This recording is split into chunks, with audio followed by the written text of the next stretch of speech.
Organizing files. Objectives. इस lesson में हम सीखेंगे कि डायरेक्टरीज या फोल्डर्स क्या होते हैं और इनकी मुख्तलिफ खसूसियात के बारे में मालूमात हासिल करेंगे। आमतौर पर इस्तेमाल होने वाली मुख्तलिफ फ़ाइल्स की इकसाम के बारे में सीखेंगे और ये भी सीखेंगे कि इन फ़ाइल्स की क्या खसूसियात होती हैं। फ़ाइल्स और डायरेक्टरीज को रीनेम करना सीखेंगे। हम ये भी सीखेंगे कि किसी फ़ाइल को किस तरह कॉपी करके किसी दूसरी जगह पर सेव किया जा सकता है और किसी फ़ाइल का बैकअप कैसे लिया जाता है, किसी फ़ाइल को किस तरह डिलीट किया जाता है और डिस्क को किस तरह फॉर्मेट किया जाता है और किसी गुमशुदा फ़ाइल को किस तरह सर्च किया जाता है। Directories, folders, attributes. अब हम देखते हैं कि हम एक नई डायरेक्टरी या फोल्डर किस तरह बना सकते हैं। इसके लिए हम सबसे पहले अपने डेस्कटॉप पर राइट क्लिक करते हैं। हमारे सामने एक लिस्ट आ गई है। इस लिस्ट में से हम न्यू पर अपना माउस ले जा रहे हैं, जैसा कि आप देख रहे हैं। इस नई आने वाली लिस्ट में आप बहुत से आइकॉन्स बने हुए देख सकते हैं। इस लिस्ट में सबसे ऊपर आप फोल्डर लिखा हुआ देख सकते हैं। इस पर क्लिक करने से हमारे सामने एक फोल्डर बन गया है। इसी तरह हम इस नए बनाए गए फोल्डर को डबल क्लिक करके ओपन करते हैं। इस फोल्डर के अंदर हम राइट क्लिक करते हैं तो हमारे सामने वही लिस्ट दोबारा आ जाती है। इस लिस्ट में से हम फिर से न्यू पर अपना माउस लेकर जाते हैं तो हमारे सामने वही आइकॉन्स वाली लिस्ट दोबारा आ जाती है। इस तरह हम एक फोल्डर के अंदर मजीद फोल्डर्स बना सकते हैं। अब हम किसी फोल्डर की प्रॉपर्टीज देखना सीखते हैं। सबसे पहले हम उस फोल्डर पर राइट क्लिक करते हैं। सामने आने वाली लिस्ट में हम सबसे आखिरी ऑप्शन जिस पर प्रॉपर्टीज लिखा है उस पर क्लिक करते हैं। प्रॉपर्टीज पर क्लिक करते ही हमारे सामने एक विंडो खुल गई है। ये विंडो हमारे बहुत काम की विंडो है। आप देख सकते हैं कि इस विंडो के टाइटल बार में फोल्डर के नाम के साथ प्रॉपर्टीज लिखा है। इस विंडो में आप एक फोल्डर का निशान बना हुआ देख रहे हैं। इस फोल्डर के निशान के सामने इस फोल्डर का नाम लिखा हुआ है। इस फोल्डर के निशान के नीचे आप इस फोल्डर के बारे में तमाम मालूमात हासिल कर सकते हैं। मिसाल के तौर पर आप इस फोल्डर की टाइप देख सकते हैं। इसके अलावा आप इस फोल्डर की अपने कंप्यूटर पर लोकेशन भी देख सकते हैं, यानी ये फोल्डर आपके कंप्यूटर पर कहाँ पड़ा हुआ है। आप इसी विंडो में लोकेशन के नीचे साइज लिखा हुआ देख रहे हैं। यह आपको बताता है कि जिस फोल्डर की प्रॉपर्टीज आप देख रहे हैं उस फोल्डर का साइज कितना है। साइज ऑन डिस्क आपको बताता है कि इस फोल्डर ने आपके कंप्यूटर पर कितनी जगह ली है। इसके नीचे आप कंटेन्स लिखा हुआ देख रहे हैं। यहाँ से आप देख रहे हैं कि इस फोल्डर में कितनी मजीद फाइल्स और फोल्डर्स हैं। कंटेंट्स के नीचे क्रिएटेड लिखा है। यह हमें बताता है कि ये फोल्डर किस तारीख को कितने बजे बनाया गया था। Most widely used types of files. अब हम कुछ ऐसी फाइल्स देखते हैं जो हमारे इस्तेमाल में बहुत ज़्यादा आती हैं। इन फाइल्स के आइकॉन्स की पहचान आपके लिए बहुत ज़रूरी है। हम डेस्कटॉप पर दोबारा राइट क्लिक करते हैं और फिर अपने माउस को न्यू पर ले जाते हैं। हमारे पास एक और लिस्ट आ गई है। इस लिस्ट में आप एक आइकॉन देख रहे हैं जिस पर W लिखा है। ये आइकॉन हमेशा माइक्रोसॉफ्ट वर्ड के लिए इस्तेमाल किया जाता है। इस आइकॉन के सामने माइक्रोसॉफ्ट वर्ड डॉक्यूमेंट लिखा भी हुआ है। किसी फाइल या फोल्डर के अंदर अगर राइट क्लिक किया जाए तो माउस को न्यू पर ले जाने से हम ये लिस्ट देख सकते हैं। किसी भी जगह माइक्रोसॉफ्ट वर्ड में कोई डॉक्यूमेंट बनाना हो तो उस डॉक्यूमेंट के सामने जो आइकॉन बना हुआ आएगा वो बिल्कुल वैसा ही होगा जैसा आपने अभी मुलाहजा किया। इसका मतलब यह है कि माइक्रोसॉफ्ट वर्ड के लिए सिर्फ एक ही आइकॉन है। जहां भी हम वर्ड का डॉक्यूमेंट बनाएंगे वहां हमको यही आइकॉन नजर आएगा। बिल्कुल इसी तरह जिस तरह हमारे पास वर्ड प्रोसेसिंग के लिए एक आइकॉन है, उसी तरह हमारे पास स्प्रेडशीट्स के लिए भी एक आइकॉन मौजूद है। जिस लिस्ट में हमने माइक्रोसॉफ्ट वर्ड के लिए आइकॉन देखा था, उसी लिस्ट में हम माइक्रोसॉफ्ट एक्सेल वर्कशीट लिखा हुआ देख सकते हैं। इसके सामने क्रॉस बना हुआ है। जहां भी हम माइक्रोसॉफ्ट एक्सेल की स्प्रेडशीट्स बनाना चाहते हैं, वहां यही क्रॉस का आइकॉन बना हुआ आता है।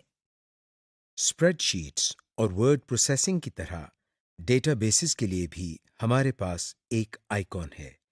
इस लिस्ट में आप माइक्रोसॉफ्ट एक्सेस डेटाबेस लिखा हुआ देख सकते हैं। हम माइक्रोसॉफ्ट एक्सेस को डेटाबेस बनाने के लिए इस्तेमाल करते हैं। इसके सामने बने हुए आइकॉन की पहचान भी कर लें। ये एक डब्बे के अंदर ए लिखा हुआ है। हमारे पास प्रेजेंटेशंस के लिए भी एक सॉफ्टवेयर मौजूद है। आप माइक्रोसॉफ्ट पावरपॉइंट प्रेजेंटेशन लिखा हुआ देख सकते हैं। जो आइकॉन इसके सामने बना हुआ है, ये हमेशा प्रेजेंटेशन डॉक्यूमेंट्स के लिए ही इस्तेमाल होता है। इन सब एप्लीकेशंस को मजीद डिटेल से हम बाद में देखेंगे। File attributes. अभी हमने फोल्डर्स के एट्रीब्यूट्स देखे। अब हम फाइल्स की प्रॉपर्टीज और एट्रीब्यूट्स देखते हैं। इसके लिए हम डेस्कटॉप पर एक फाइल बनाते हैं। फाइल बनाने के लिए हम डेस्कटॉप पर राइट क्लिक करते हैं और न्यू पे माउस ले जाते हैं। इस लिस्ट में से हम किसी भी एप्लीकेशन पर क्लिक करते हैं। मिसाल के तौर पर हम माइक्रोसॉफ्ट वर्ड का एक डॉक्यूमेंट बनाते हैं। अब इस फाइल पर हम राइट क्लिक करते हैं और प्रॉपर्टीज पर क्लिक करते हैं। हमारे पास बिल्कुल वैसा ही डायलॉग बॉक्स खुल गया है जैसा फोल्डर की प्रॉपर्टीज के लिए खुला था। यहाँ पर सबसे पहले न्यू माइक्रोसॉफ्ट वर्ड डॉक्यूमेंट लिखा हुआ है। अभी चूंकि आपने इस फाइल का कोई नाम नहीं दिया, इसीलिए कंप्यूटर ने खुद ही इस फाइल का नाम न्यू माइक्रोसॉफ्ट वर्ड डॉक्यूमेंट रख दिया है। यहाँ पर आप अपनी मर्जी का नाम लिख सकते हैं और कंप्यूटर इस फाइल का नाम तब्दील कर देता है। आइए इस फाइल का नाम तब्दील करके माय डॉक्यूमेंट रखते हैं। हम सबसे पहले इस टेक्स्ट बॉक्स में माउस से क्लिक करते हैं और उसके बाद बैक स्पेस का बटन दबाते हैं। अब इस टेक्स्ट बॉक्स में लिखा हुआ सब कुछ मिट चुका है। यहाँ हम टाइपिंग शुरू करते हैं और माय डॉक्यूमेंट लिखते हैं। माय डॉक्यूमेंट लिखने के बाद हम एंटर दबाते हैं। आप देख सकते हैं कि फाइल का नाम तब्दील हो चुका है। इस फाइल की मजीद कुछ प्रॉपर्टीज देखने के लिए हम दोबारा इस फाइल पर राइट क्लिक करते हैं और प्रॉपर्टीज पर क्लिक करते हैं। नाम वाले टेक्स्ट बॉक्स के नीचे आप टाइप ऑफ फाइल लिखा हुआ देख रहे हैं। टाइप ऑफ फाइल के बाद आप ओपन्स विद लिखा हुआ देख सकते हैं। इसका मतलब यह है कि ये फाइल किस एप्लीकेशन के जरिए खोली जा सकती है। बाकी तमाम लेबल्स वही हैं, सिर्फ आखिर में आप क्रिएटेड के लेबल के अलावा मॉडिफाइड और एक्सेस्ड का लेबल देख सकते हैं। मॉडिफाइड का मतलब होता है तब्दील करना। अगर आपने अपनी फाइल्स में कोई तब्दीली की हो, तो जिस तारीख को आप फाइल में तब्दीली करेंगे, वो तारीख यहाँ लिखी हुई आएगी। एक्सेस्ड के लेबल से आप देख सकते हैं कि इस फाइल को आखिरी दफा कब खोला गया था। बाकी तमाम लेबल्स वही हैं जो आप पहले पढ़ चुके हैं। Renaming files and directories folders. कई दफ़ा आपको अपनी फाइल का नाम तब्दील करना पड़ता है, मगर फाइल का नाम तब्दील कैसे किया जाए, ये हम सीखते हैं। हमने अभी जो फाइल बनाई थी और जिसका नाम माय डॉक्यूमेंट रखा था, हम इसका नाम तब्दील करते हैं। इसके लिए हम इस फाइल पर राइट क्लिक करते हैं। अब इस मेन्यू में हम प्रॉपर्टीज के ऊपर मौजूद रीनेम वाले आइटम पर क्लिक करते हैं। आप देख सकते हैं कि रीनेम पर क्लिक करते ही इस फाइल का नाम सेलेक्ट हो गया है और नाम के आगे एक कर्सर भी बना हुआ आ रहा है। अब इस फाइल का जो भी नाम देना है वो यहाँ टाइप करते हैं। आप देखें, हम यहाँ फर्स्ट डॉक्यूमेंट लिख रहे हैं। नाम लिखने के बाद हम एंटर दबाते हैं। इसी तरह कोई भी फाइल जो डेस्कटॉप पर हो या किसी और फोल्डर में, उस पर राइट क्लिक करके रीनेम के जरिए हम इस फाइल या फोल्डर का नाम तब्दील कर सकते हैं। Selecting files. ये तो आप जानते ही हैं कि किसी आइकॉन पर क्लिक करने से वो आइकॉन सिलेक्ट हो जाता है। अब हम सीखते हैं कि अगर हमने एक से ज्यादा आइकॉन्स को सिलेक्ट करना हो तो हम क्या करें।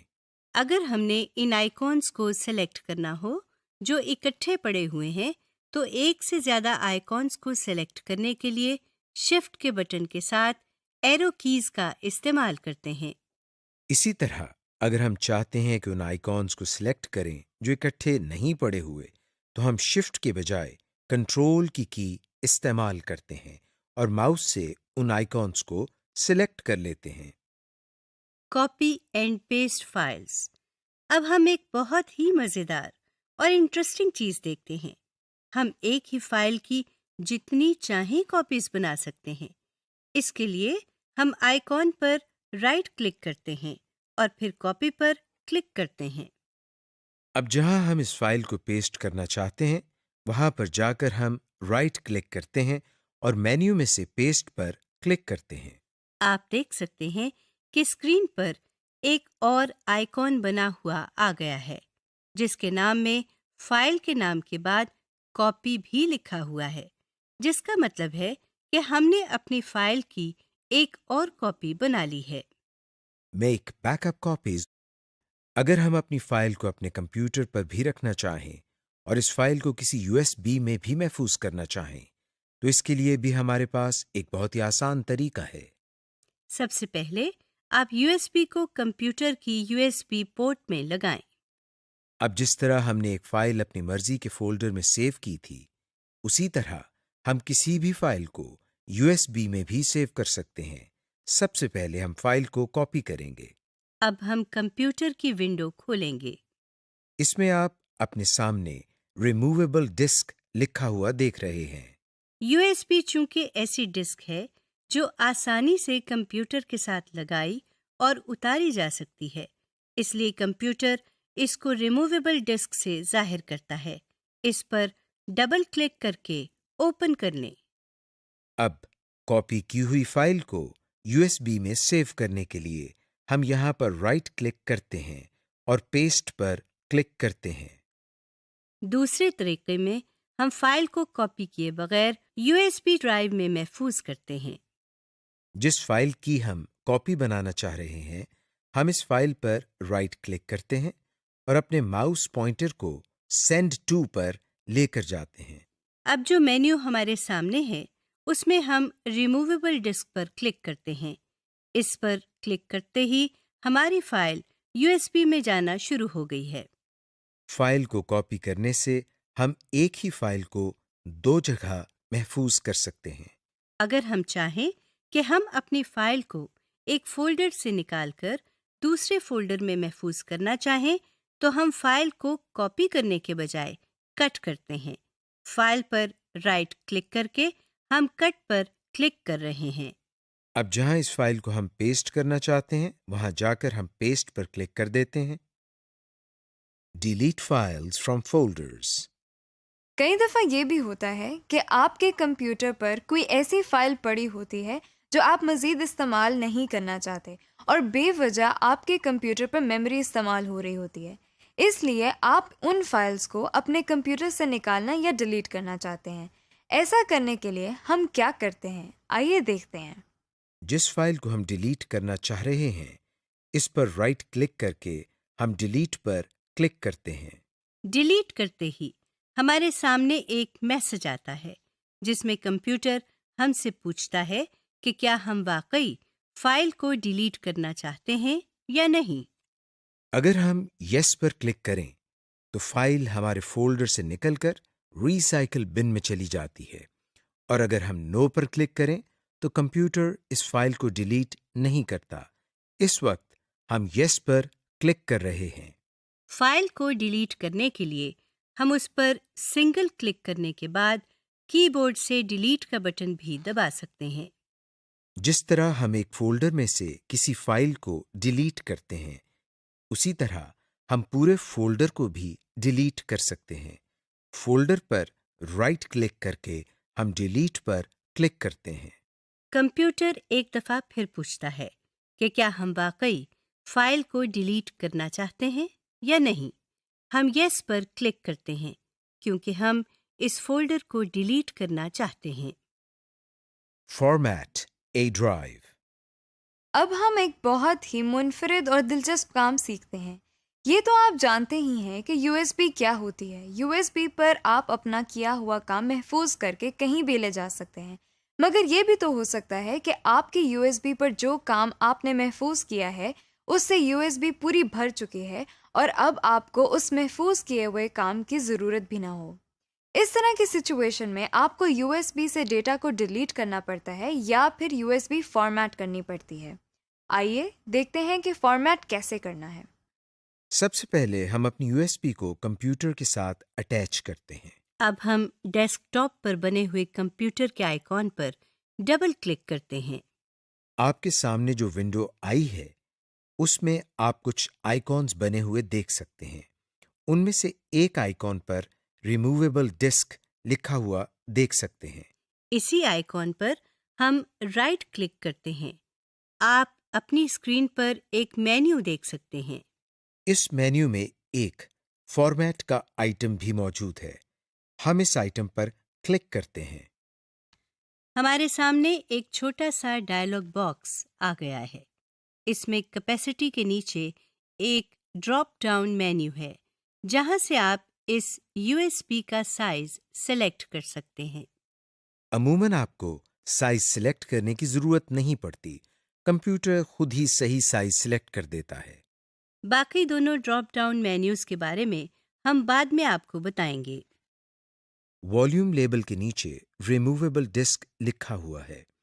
इसको मिटाकर आप अपनी मर्जी से इसका नाम माई USB टाइप करते हैं।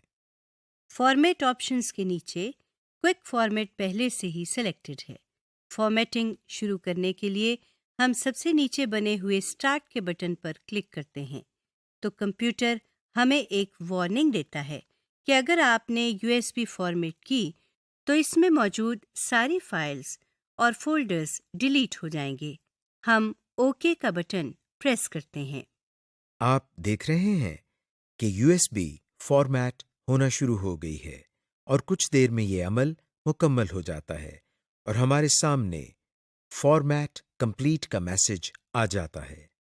अब हम डेस्कटॉप से कंप्यूटर के आइकॉन पर डबल क्लिक करते हैं तो हम देखते हैं कि हमारी USB का नाम माई USB हो गया है। अब इस पर डबल क्लिक करके इसको ओपन करते हैं तो ये देखें इसके अंदर कोई डाटा नहीं है। सब फाइल्स और फोल्डर्स डिलीट हो गए हैं। सर्चिंग। किसी भी फाइल को ढूंढने के लिए हम कंप्यूटर के आइकॉन पर डबल क्लिक करते हैं। अब जिस फोल्डर या डायरेक्टरी में से हमने फाइल को सर्च करना है, बाएं तरफ नेविगेशन पैन से उस डायरेक्टरी या फोल्डर को सेलेक्ट करते हैं जैसे हमने कंप्यूटर को सेलेक्ट किया हुआ है। अब इस विंडो में ऊपर यहाँ सर्च के बॉक्स में सर्च कंप्यूटर लिखा हुआ नजर आ रहा है। इसमें क्लिक करके फाइल का नाम टाइप करें। हम यहाँ माय फर्स्ट फाइल लिखते हैं। आप देख सकते हैं नीचे प्रीव्यू पैन में इस नाम की फाइल निकलकर हमारे सामने आ गई है। इस फाइल के नीचे इसकी लोकेशन भी लिखी हुई है। यानी कंप्यूटर में जहाँ ये फाइल सेव की गई थी उसका पाथ भी नजर आ रहा है। इस तरह हम किसी भी फाइल को आसानी से ढूंढ सकते हैं। समरी। इस लेसन में हमने पढ़ा कि फोल्डर्स क्या होते हैं, हम किस तरह फोल्डर्स बनाते हैं और किस तरह फोल्डर्स के अंदर मज़ीद फोल्डर्स बनाए जाते हैं, किस तरह हम एक फ़ाइल का नाम देख सकते हैं और वो तारीख देख सकते हैं जिस तारीख को वो फ़ाइल बनाई गई थी। इस लेसन में हमने मुख्तलिफ़ इक़साम की फ़ाइल्स के आइकॉन्स की पहचान भी की जिनमें एक्सेल, वर्ड, एक्सेस और पावर पॉइंट शामिल हैं। हमने ये भी सीखा कि किस तरह किसी फ़ाइल या फ़ोल्डर का नाम तब्दील किया जा सकता है, किस तरह हम फाइल्स को सेलेक्ट करते हैं चाहे वो फाइल्स एक साथ हों या मुख्तलिफ जगहों पर मौजूद हों। हमने ये भी सीखा कि फाइल्स को एक जगह से किस तरह कॉपी किया जाता है और फिर किस तरह अपनी मर्जी की जगह पर पेस्ट किया जाता है। इस लेसन में हमने फाइल्स और फोल्डर्स को कट करके पेस्ट करना भी सीखा। फिर हमने ये भी सीखा कि किसी फाइल या फोल्डर को USB पर किस तरह कॉपी किया जाता है। हमने फाइल्स और फोल्डर्स को डिलीट करना भी सीखा और USB को फॉर्मेट करना भी सीख लिया। इसके बाद हमने अपने कंप्यूटर पर फाइल्स को ढूंढने का तरीका भी सीखा।